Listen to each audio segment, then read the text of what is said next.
Good evening. Welcome to the Center for Strategic International Studies. I'm Andrew Schwartz, our Chief Communications Officer.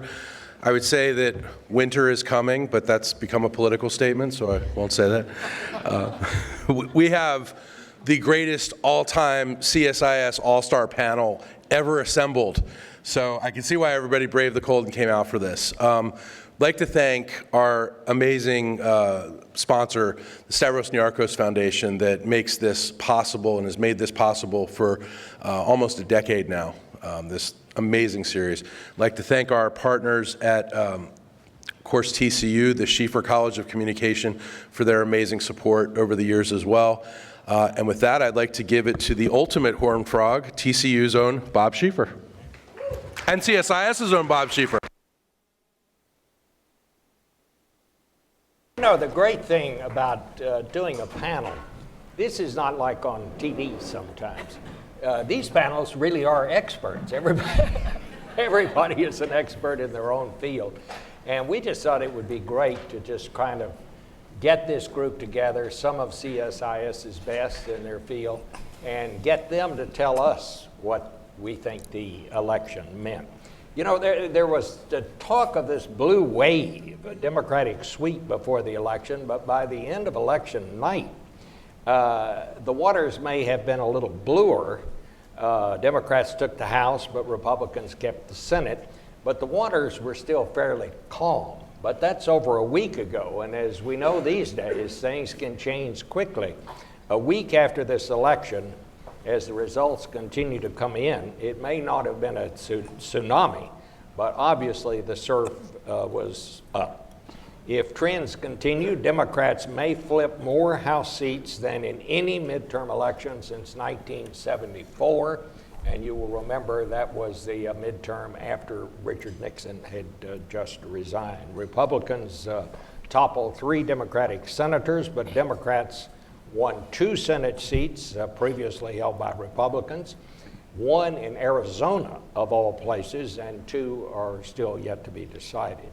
113 million voters, the most in a half century, turned out compared to 83 million in the last midterm election. Women ran, and a record number, 100, are going to be going to Washington. This is going to be a House with an entirely different face than we've seen before. And we talk about the women who are coming. It's not just women. Look at some of the backgrounds of these women. Fighter pilots, military people, people who have made a success in business. These are not going to be new members who are going to find their, quote, place and sit there quietly. They're going to be a presence, and it's going to be much different, and it's going to be, I think, much better. Are there areas where progress is possible? I think there's one thing we have to face up to on the face of it. You have to assume there's going to be gridlock on many different issues, but there may be areas where there are places where progress can be made, and we're going to try to explore that tonight. This is an all-star panel. Heather Conley is our Senior Vice President for Europe, Eurasia, and the Arctic. She's the author of the Kremlin Playbook, which I think explains Russia and what they're up to better than any single publication I've read. She's a veteran of the Bush State Department. She's had various jobs in national security and so forth over the years. And you were, I didn't know this until the other day, and I should you were once executive director of the American Red Cross. I worked for the National American Red Cross for the chairman of the board. John Alterman, CSIS Senior Vice President and Director of our Middle East program. He's also a member, of the Bush State Department. Former professor at Harvard, where he received his PhD, was later on the staff of the late Senator Daniel P. Moynihan. Sumi Terry joined CSIS last year as Senior Fellow for Korea after a distinguished career in intelligence policymaking and academia. She also teaches now at Georgetown and is an analyst on NBC, which is an English language network here in the United States. Bill Reich is a former legislative aide to the late Senator John Hines, and Senator John D. Rockefeller was Undersecretary of Commerce for Export in the Clinton administration. He is an expert on trade issues, of course. And finally, Louis Lauder, CSIS Vice President for Congressional and Government Affairs, previously served in the office of the Secretary of Defense.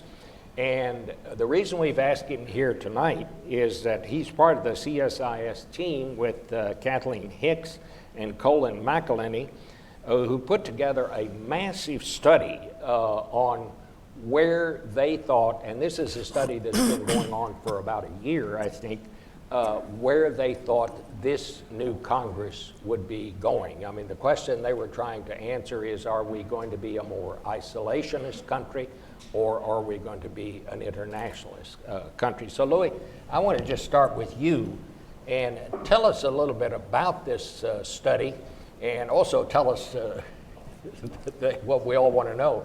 What did you conclude? Sure, absolutely, Bob. Thank you, and thanks for having me here today. So about a year ago, the Smith Richardson Foundation funded a study they asked us to look at the internationalism of Congress. This was after the 2016 election. There was a concern that, or a thought that there was rising isolationism in the institution.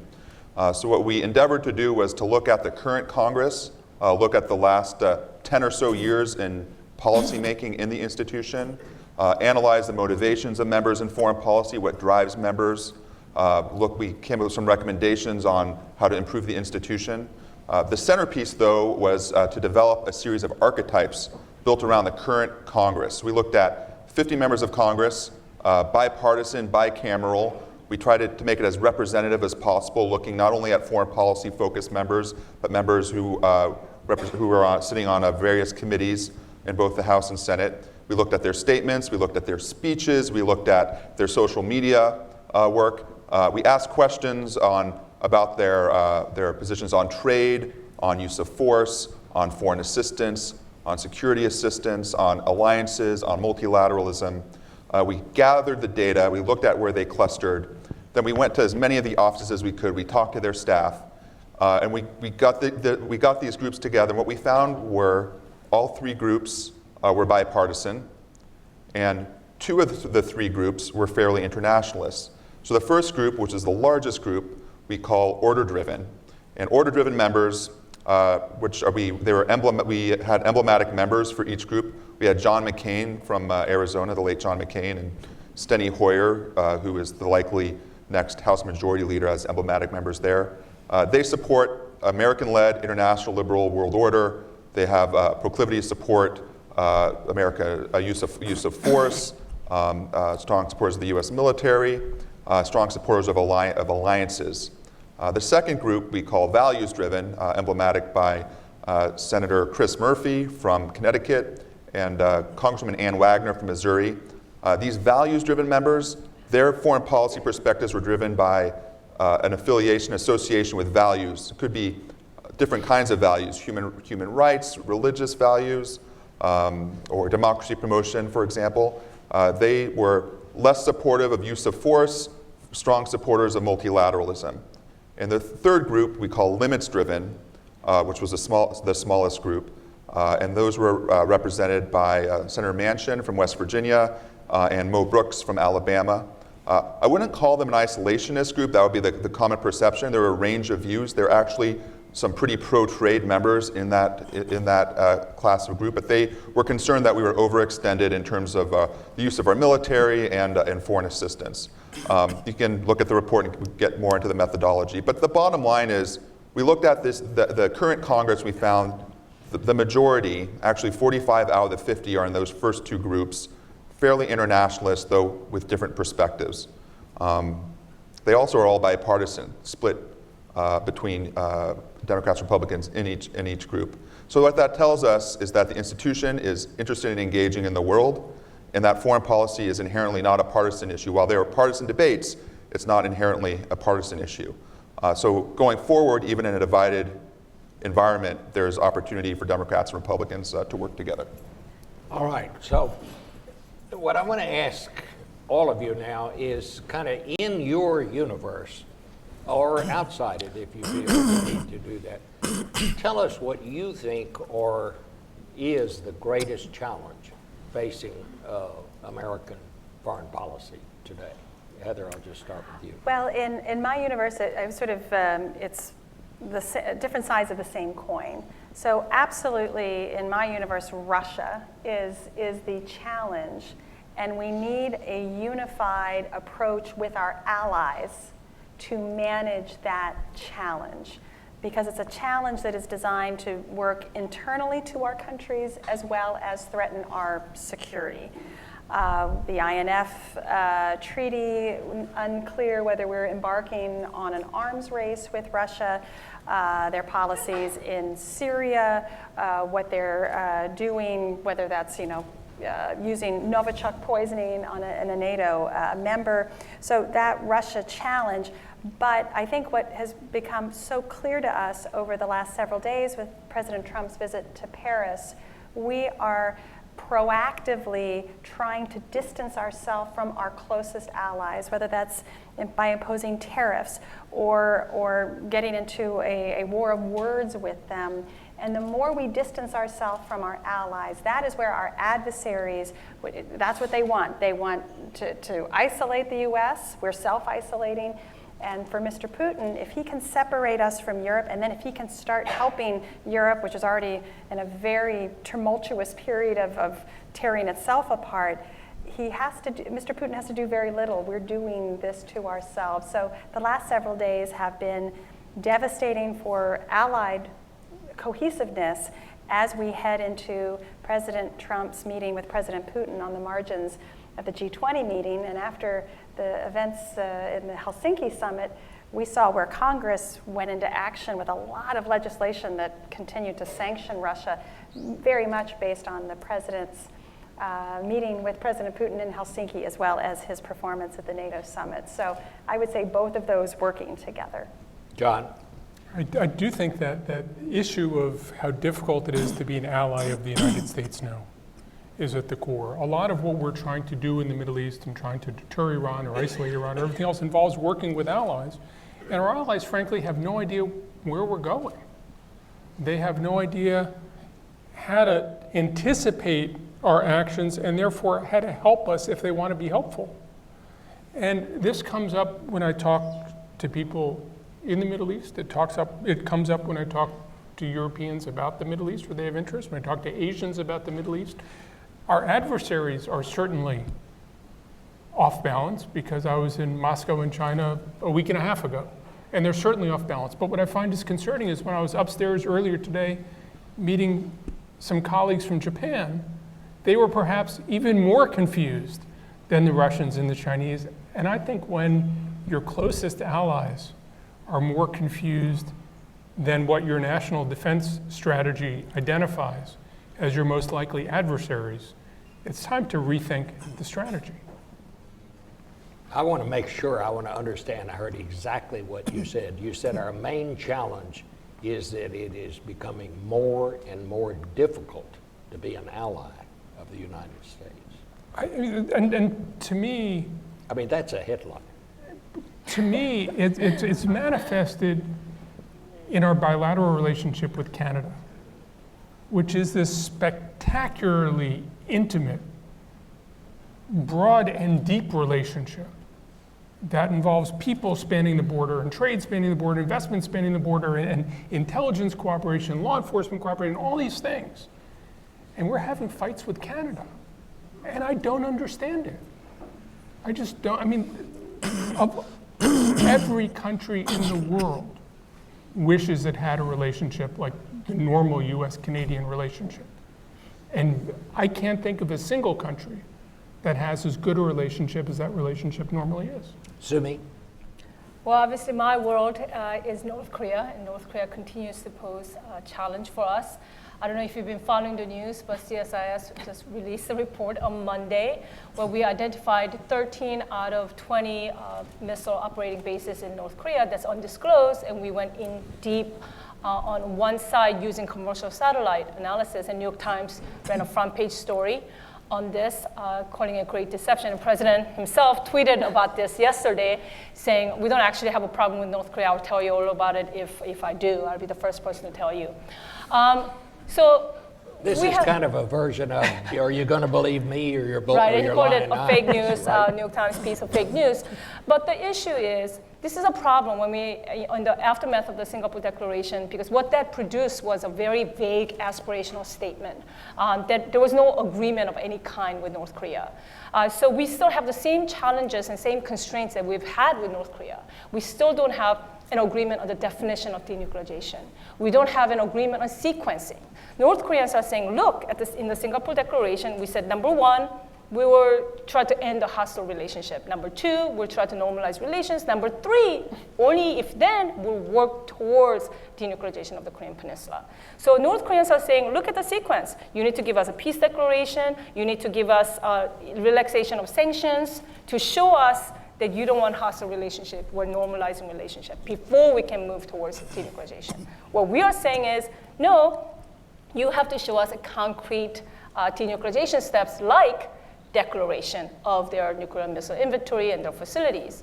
So we're stuck, we're in an impasse. We're supposed to have a second summit between President Trump and Kim.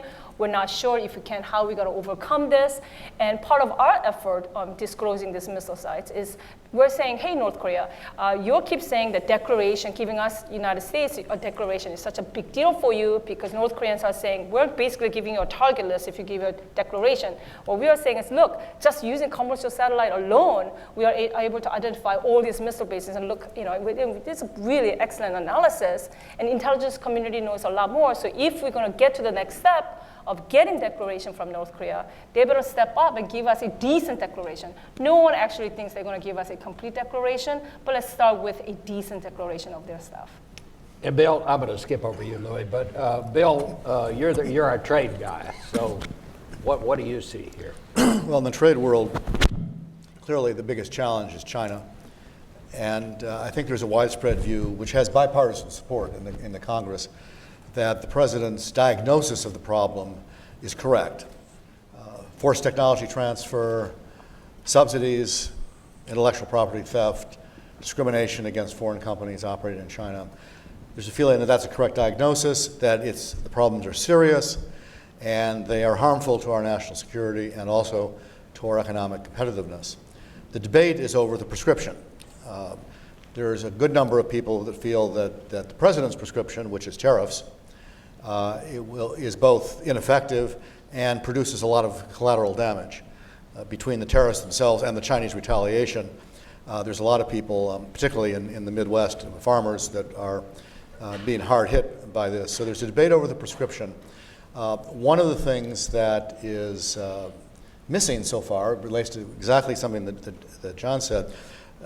People that have watched China for a long time think that the most effective way to deal with a challenge like this is collectively. Is what? Collectively. If you can get a coalition, if you can build a coalition and get everybody saying the same thing at the same time at senior levels, you can have an impact. The Obama administration did that several times and had some success. Nothing is perfect, but they were able to get the Chinese to back down in a number of areas. And that gets back to the question of allies and coalition building. And this is an area anyway where we've not seen much of an effort to build coalitions, and where I think our allies are actually open to it because they perceive the same problem in the same way, particularly Europe, but they see no real effort to try to bring them in and create a united front. Well, let me just follow up on that. The Trans-Pacific Partnership, everybody was a part of that, and then we pull out. Do you think we have helped our security by doing that? No, I think it'll go down in history as one of the biggest mistakes that the administration made. It was never just about trade. It was about the U.S. presence in the Pacific. It was about reaffirming our intention to stay there and effectively be a counterweight to China in the region, which is what the smaller countries there would like to have happen. And not only did we pull out, but we replaced it with nothing. So we don't really have an alternative strategy. But the other piece, which relates also to the negotiation with Europe, which is, we haven't pulled out of it, but it's sort of on life support right now, is what that was also about was building a rules-based trading organization that ultimately China would want to be able to access, because it would be a large market in TPP, an even larger market with Europe. The largest middle-class consumer market in the world would be us and Europe. If we can build those with rules and standards to which the Chinese would need to adhere if they want to access the market, then we can solve the problems that we're talking about. And so we really passed up multiple opportunities by pulling out of TPP. On the other side of the world, Heather, we pulled out of the Iran deal. Yes. I never thought it was all that great, but I always thought it was better than the alternative, and that would be nothing, doing nothing. Where are we now on that? And has our security been enhanced by pulling out? What do you think the impact of that was, and what do you think is going to happen on that front in the future? Well, I'm going to share this answer with John. I'm going to, from the European perspective. Again, it's exactly the same theme we've just all talked about. It's alliance unity to get major U.S. national security objectives accomplished. So when President Macron was here in April during the state visit, when the relationship was, I think, still very powerful, President Macron basically said, look, Mr. Trump, if you stay within the Iran nuclear agreement, I think I can help build broader consensus that we will then work and build a consensus and an international coalition against Iran's ballistic missiles and against their malign regional behavior. But let's keep the core of the verification in the nuclear agreement, and then let's work together to build out. But that deal was on offer only if we stayed in. When the president made the determination to withdraw, then we lost what we could gain out of the agreement, but we also lost our allies. The United Kingdom, France, and Germany, who were a part of the P5+1 talks, they said very clearly, we're going to continue to go forward with this. We're going to try to convince the Iranians to stay in their part of the agreement. We now have a place where the U.S. has reimposed sanctions. They have made exemptions to 3 European countries, Turkey, Italy, and Greece, but not the EU. And then European companies had to make a decision whether they were going to go towards the US market, which is so much larger than the Iran market. And now the Europeans are creating different vehicles to help avoid US sanctions. So again, we've just not followed our objectives to maintain maximum pressure on Iran, to get them back into a better place of behavior, international norms. Our allies are not with us. We don't have stronger tools to bring the Iranians back into compliance. So again, it's to Bill's point of, you can knock the blocks down, but you have to rebuild them. You have to then, what's your plan? And we don't seem to have what's next. And then I'll turn the Iran part over to John. I mean, first, we didn't withdraw from the deal. We ceased to abide by the deal. The deal didn't have any provision to withdraw. We just stopped holding our obligations. My read of our Middle Eastern allies is they wanted constraints on Iran and they wanted to be able to whine about it, but they were happier with an Iran that was constrained than Iran that's unconstrained. Arguably, what they have now is a combination of greater US pressure on Iran and the Europeans and the Chinese and the Russians upholding the deal. So in some ways, right now, they have the best of both worlds. The most important thing from their perspective is they have the United States focused on increasing pressure on Iran. For now, it's working as the administration would hope. The Iranian economy is under strain. European companies and Russian companies, for that example, are very reluctant to invest in Iran under the current circumstances. where this goes is unclear. The damage that's done over a longer term to people is that I thought we were partners. I thought we were working with you. Not so much in the Middle East, where the most important thing is feeling the U.S. really has your back, and putting pressure on the Iranians makes the Emiratis and the Saudis and the Israelis feel the U.S. really has their back. But other allies in Asia and elsewhere don't really feel that. And to me, the question is partly Iran, but it's also, how do you deal with issues of Chinese behavior when your allies aren't on board with you? How do you deal with issues of Russian behavior? There's so much of this gray zone kind of behavior that's not exactly a casus belli, but is clearly aggressive, clearly undermines US interests. And you do need to not only win the confrontation, you need to win the contestation that's going on. TPP was part of that, and it feels to me like we're walking away from that part of the game, the 10-year, 20-year part of the game. And what really surprises me, and I think would surprise you, I feel the Chinese are fairly optimistic about what the future will bring. The Chinese feel China will rise. I think the Russians are actually pessimistic, trying to disrupt things, but I think they generally have a sense that they're on a downward trajectory. I think for the United States to go from a traditional optimistic view to a pessimistic view is a departure from our national character. I think, and I think that is a difference. I mean, I think Sumi, are our traditional allies in the Pacific, are they as nervous as Heather says our European allies are about the United States? Do they take literally that the treaty obligations that we have, that an attack on them is an attack on us? Do they really think that we'll follow through on that? I think they're nervous. And the reason why for example, the Japanese are pushing against President Trump even agreeing to a peace declaration with North Korea or giving into a peace treaty with North Korea, it's not only because of North Korea, but because of President Trump himself. Because before he was even elected, he continually questioned alliance commitments. He always talked about US forces in Korea, US forces in Japan, why are they so costly, so expensive? When President Trump canceled the US-South Korea joint military exercises right after the Singapore summit without telling the South Koreans about it, unilaterally canceled it, he called those exercises expensive, costly, provocative, all the words that North Koreans use.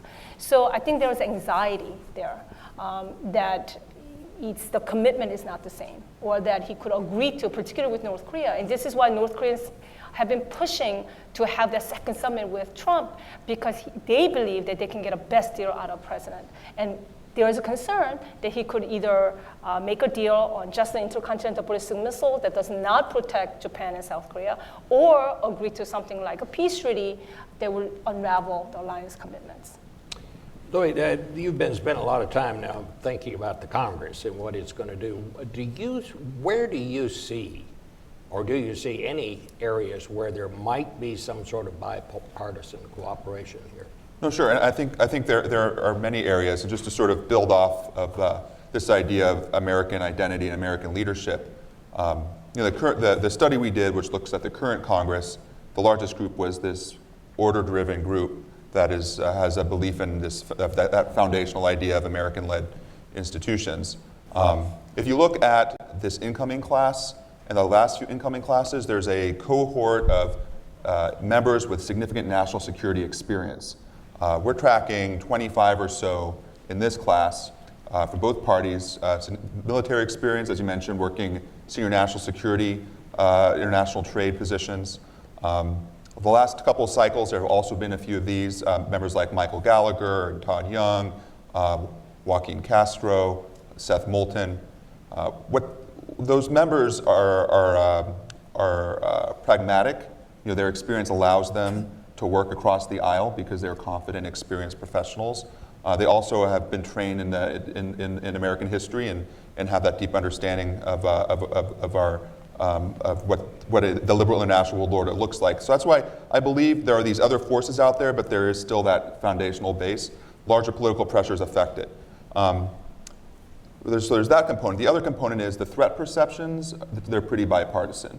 If you look at China, you look at Russia, you look at North Korea, you look at Iran, the threat perceptions are pretty bipartisan. The solution set, not always so. I mean, there's obviously a partisan divide over Iran because of the JCPOA on the solution set. On China, you have some debate. On North Korea, you have an evolving polarization. But there's still that foundational understanding, and that means there's an opportunity to work together on some of those issues.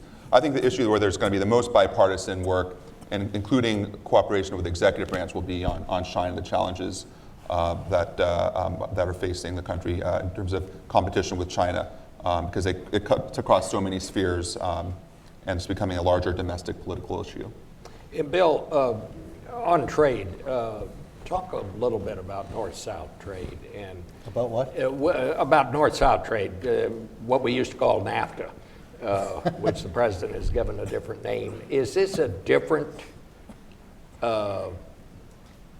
arrangement that he's lined out here, or is it simply we've changed to put a new name on it? Well, it's more than a name change, but it's got a lot of similarities. I think in a way, from a long-term perspective, the most important thing that happened was there was a lot of upgrades. A lot of what? Upgrades. This is an agreement that was 24 years old. There was no chapter on digital trade, for example. The intellectual property chapter was outdated. They didn't have much on state-owned enterprises, which is a big issue with China. And building disciplines and rules in for these new things is a very smart thing that they did. That was largely below the radar because it wasn't controversial. All three countries wanted to do it. All three business communities wanted to get it done, and it all happened. The controversy was associated with some demands by the U.S. administration that the other countries couldn't accept. Most of those went away. Some of them were compromised in a way that left everybody in a state of sullen acquiescence, which is probably the best you can hope for on a trade agreement. The part that got most of the time and most of the attention is what they did about autos. And here, it was very revealing about what the administration's policy was. Because the administration's policy is to bring production back onshore. And the message to American companies was alter your supply chains to have more American production, more American manufacturing, more American jobs.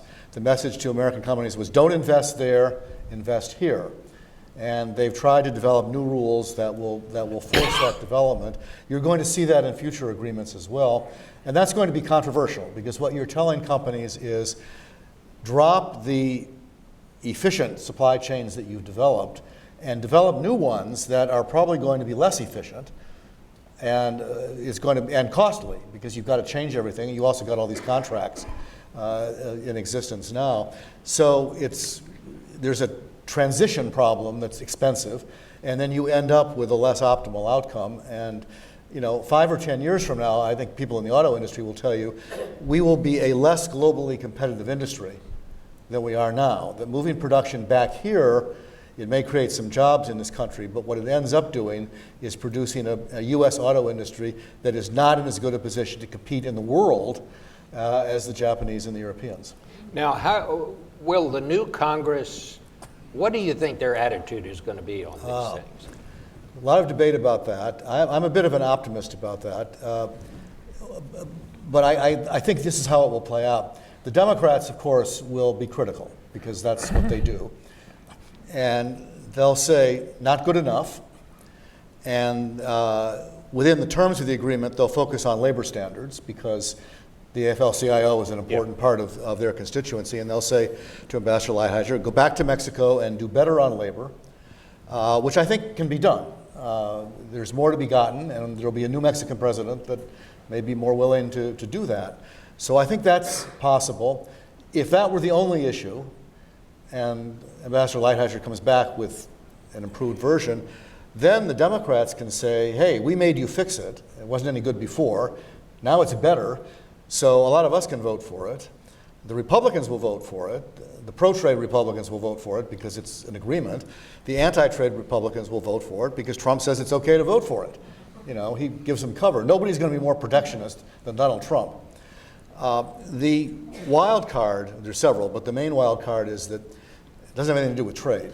When you're in this political situation, and the others can comment on this, when your party does not control the White House, but it does control part of the Congress, the temptation to hold issues for ransom is enormous.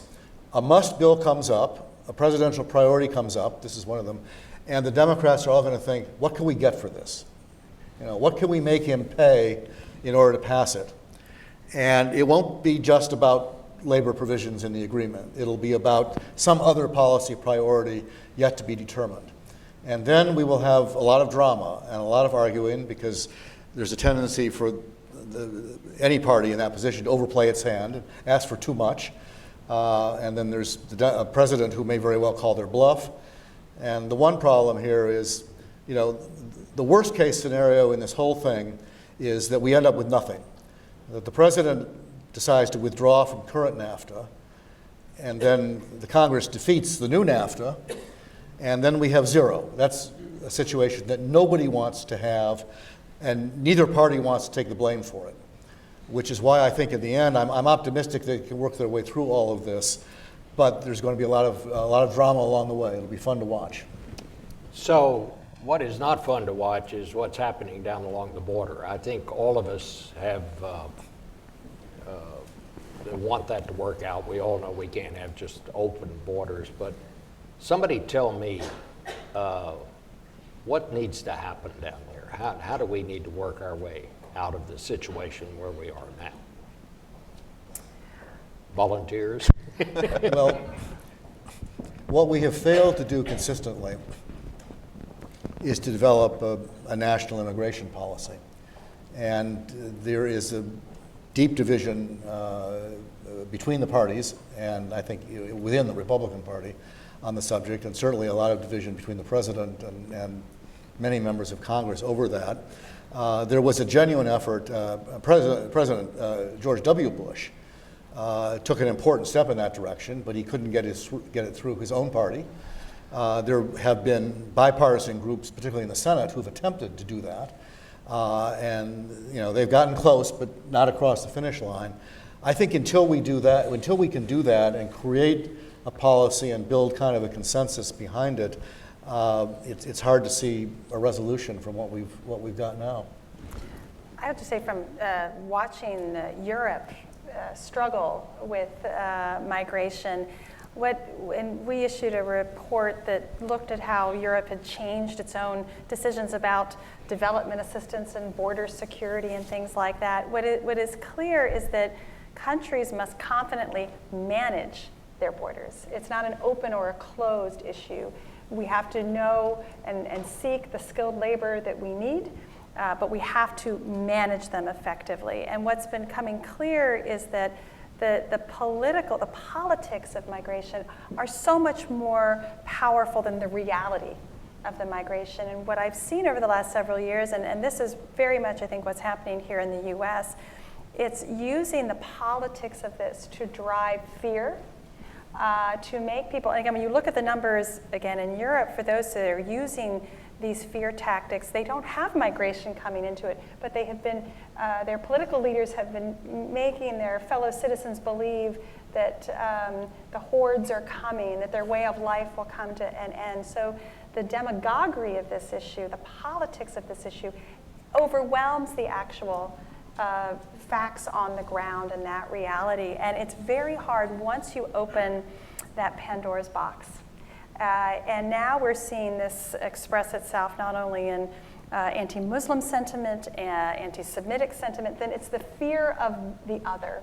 So this so-called new nationalism that we're seeing is just a legitimization of a lot of the old fears of others, and it's now being used by charismatic leaders to completely change institutions and public opinion. So my caution here is this is dangerous. It can be very, very dangerous to societies And it's very hard to contain once you legitimize it, that violence once it comes forward. And I think that's what we've seen very much, both in Europe and in the US today. Louis, you understand? Yeah, no, I just And John. want to add, I agree, and the polarization of this issue is going to deepen, over the next year, and certainly, no matter what happens in this midterm with the border wall funding, in the lame duck with the border wall funding, et cetera, issues are going to fall into the new Congress. One to keep an eye on is the deployment of our forces to the border. You now have Democrats running the Armed Services Committee. I'm sure a focus will be to look at what that means in terms of the way the military is used and politicization of our armed forces. So this is obviously a large issue, but it's getting more complicated and even deeper in complexity and challenge. And that one thing that we have to keep our eye on, the lame duck Congress. Lame duck Congresses are notorious for committing mischief. And what do we need to be on the lookout for over the next before the end of the year? Well, I think the central issue is the budget and getting the appropriations process through. It's a little uncertain around, the administration's primary focus is building up that border wall, and so that is going to be where the rubber meets the road. You have a combination of members who want to make mischief and members who want to get out of town. So it is a fairly unpredictable piece. But as long as quickly as they get the appropriations process through, again, omnibus through, they're probably gonna get out as quickly as they can. The new issue that I saw today, which is not related to our space, is judicial appointments. Jeff Flake, there's debate over the Mueller investigation and whether or not the Senate or the Congress should pass legislation to secure his place. And Senator Flake, as a lame duck member, said he would oppose judicial nominees unless the legislation that he had co-sponsored with Chris Coons came through.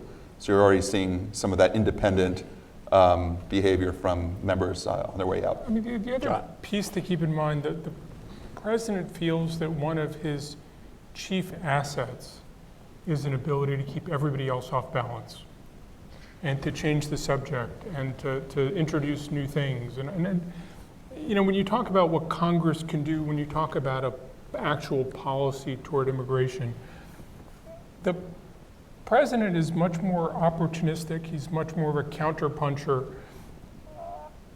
I think it becomes a challenge to come up with to build traditional solutions, which require sustained attention when the president is looking for angles. I mean, in many ways, like an investor, to see a way to make a gain here, to make a gain there.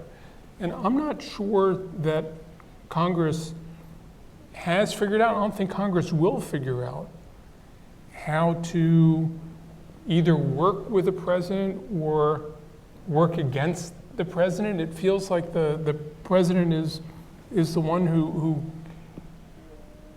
isn't so much calling his shots, but retains this immense power to change the conversation at will, and to the confoundment of many Americans, does so often several times a day.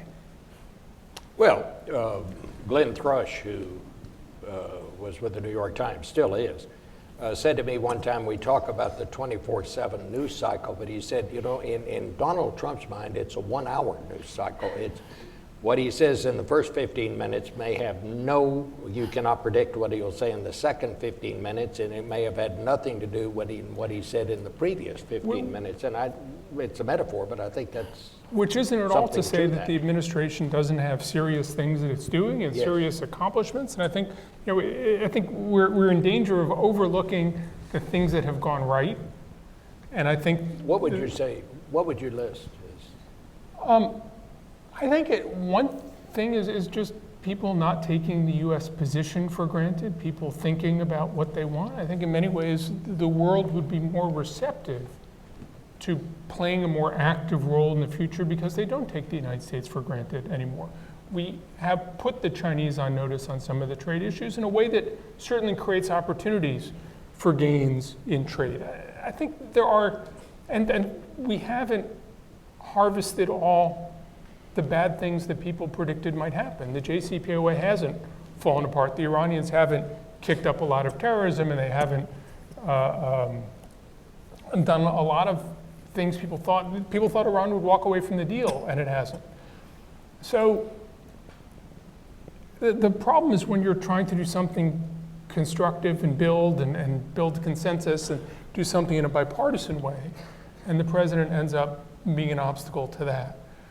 But it seems to me that there are also people in the administration who, under the cover of that, are moving forward on judicial issues. I think there are people pushing forward on Iran issues, irrespective of the discrete decisions the president makes. They say, I have air cover to push this, and they're pushing along. You think it was a good idea to move recognize Jerusalem as the capital of Israel? I don't know what we got for it. I think if we do something like that, we should get something for it. And certainly, the blowback wasn't what people anticipated. It wasn't what I anticipated. But I don't know where that leaves us going forward, because we've given up an important card. We've taken the Consulate General, which had been an independent diplomatic post reporting directly to the State Department, and now goes through the embassy now in Jerusalem with an ambassador whose biases, whose favoritism toward not only one side in this dispute, but a partisan side in this dispute is very well known. And I'm not at all confident that in the long term that serves a lot of U.S. national interests. All right, we want to go to some questions from those of you out in the audience, but while you're thinking of your questions, Heather, talk a little bit about Russia.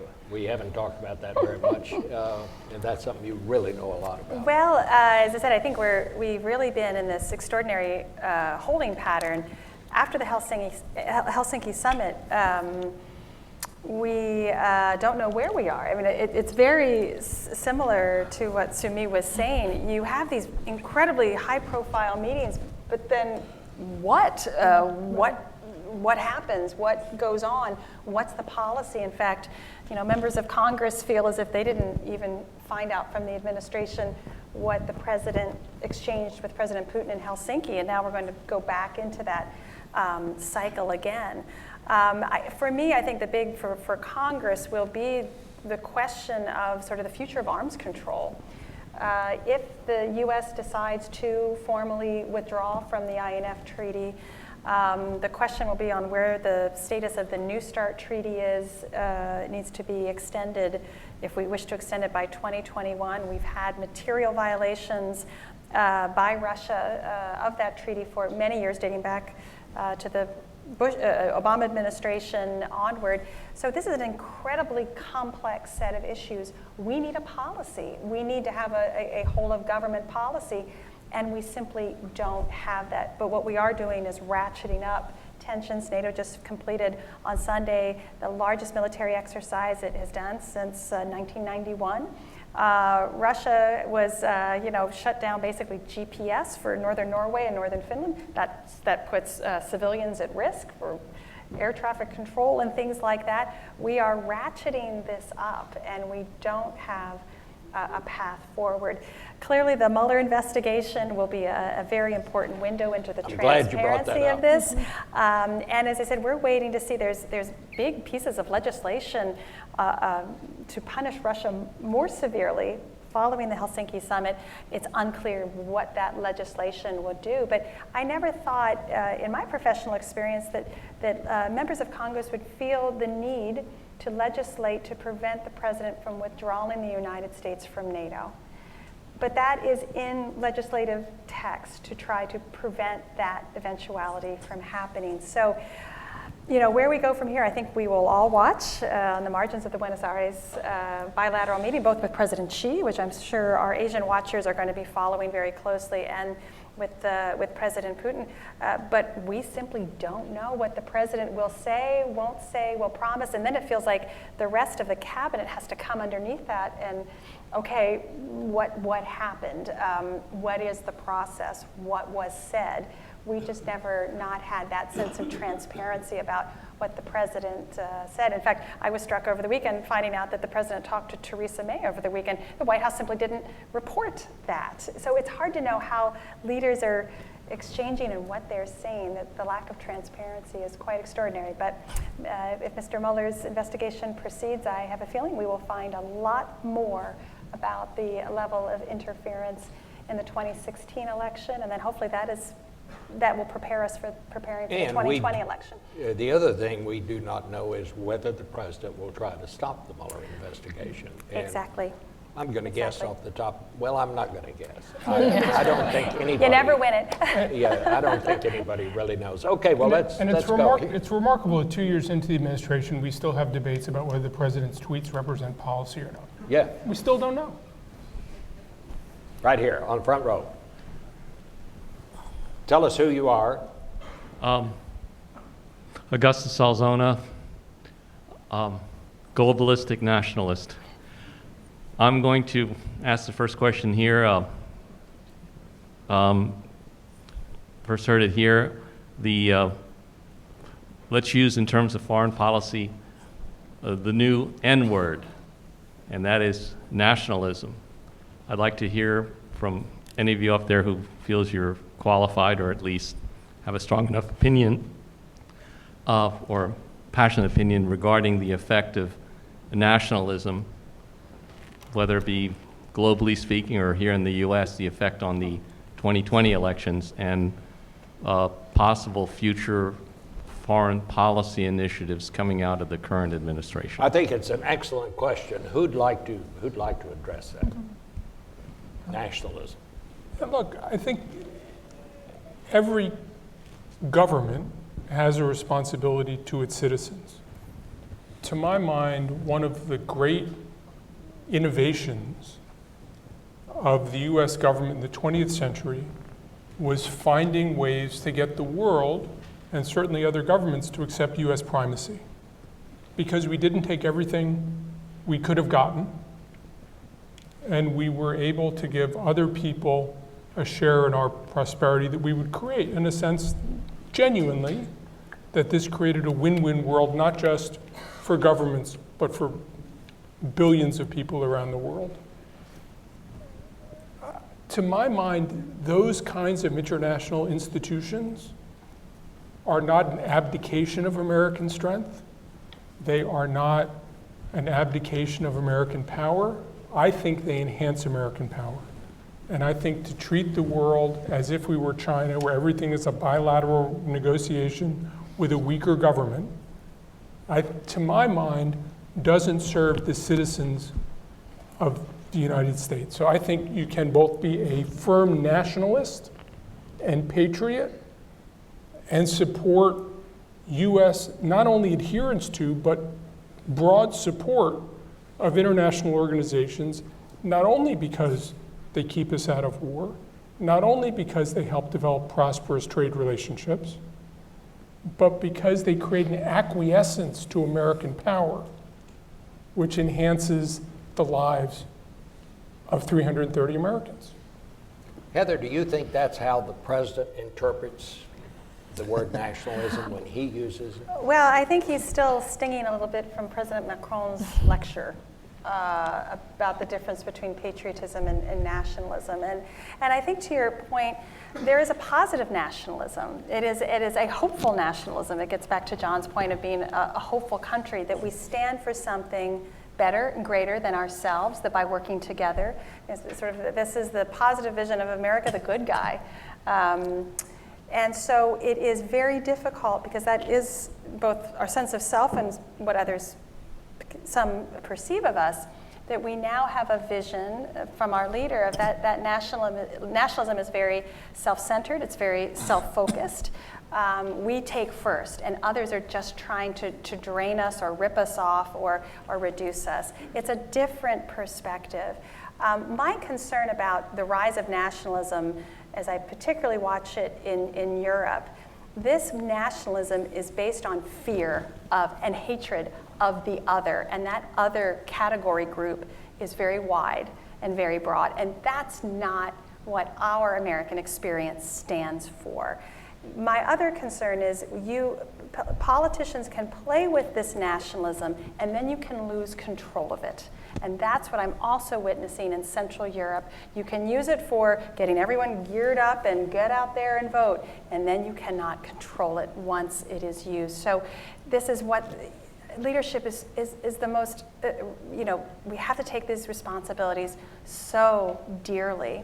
And so there's a positive nationalism. We have to return to that positive nationalism, and it certainly doesn't mean we hate another.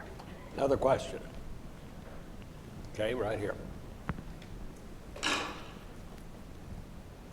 Front row. My name is Elena. Oh, we're getting one. And I'm here from.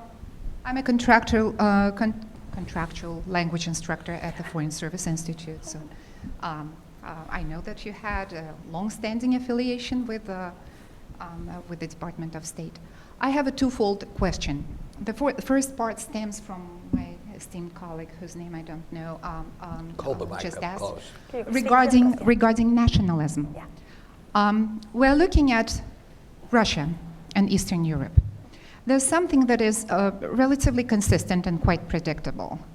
Putin has been solidifying the base by identifying an external enemy, the boogeyman.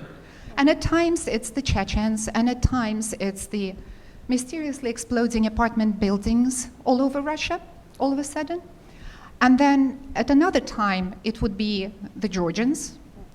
And then at another time, it's Ukrainians. And by the way, I came with my good friend who is Ukrainian, and we work in the same office at FSI. So my question is, should we with a certainty predict that the next target is going to be in Central Asia? Oh, thank you. It's very difficult to predict where or if and when Russia will take further steps. I tend to believe it will most likely be in the Western Balkans, simply because whether Macedonia is able to change its constitution and the Greek parliament approves it, the Republic of North Macedonia will be the next NATO member. That I think President Putin needs to just halt any further movement of European nations towards the West. So I tend to think that's a timeline that we see where Russia would try to prevent that from happening. In Central Asia, I just don't believe it would provide him with the necessary both internal dynamic or external response that he potentially would seek. So I tend to think this is going to be more either in the Western Balkans, perhaps more friction in the Middle East and Syria, Libya, potentially, and then more friction with NATO. I think this arms control issue, which brings Russia very much in parallel with the US. It brings back those good old days when it just was the two of our nations and we could make these decisions. I think to use that to elevate Russia a bit more. So we don't know. That's my guess. I wouldn't think Central Asia right off the bat, but we have no idea. I'm sorry, we have time for one more question. Here's a fellow over here. We'll get to this side of them. Thank Tell you. us who you are. Thanks. I'm surrounded by some TCU students, by the way. Oh, there you go. TCU. Oh, TCU. All right. My name is Mark Montegrifo. I'm a poor freelance writer. Someone mentioned Israel earlier, and I'm just looking up at Israeli media, and they're mentioning the new Congresswoman, Ilan Omar, who's apparently the first pro-BDS congressperson.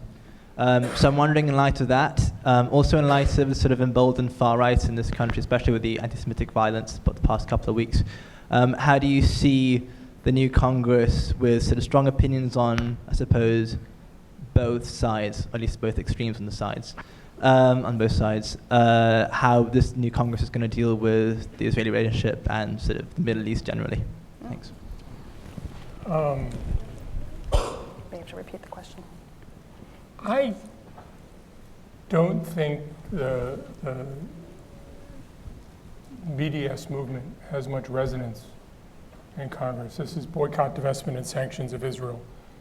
I think any fair judgment would say that however you judge Israel's offenses, compared to a lot of other countries in the world, it's hard to to argue that Israel is at the absolute top of the list of offending countries. I mean, you have hundreds of thousands of Uyghurs in concentration camps, and it goes on and on.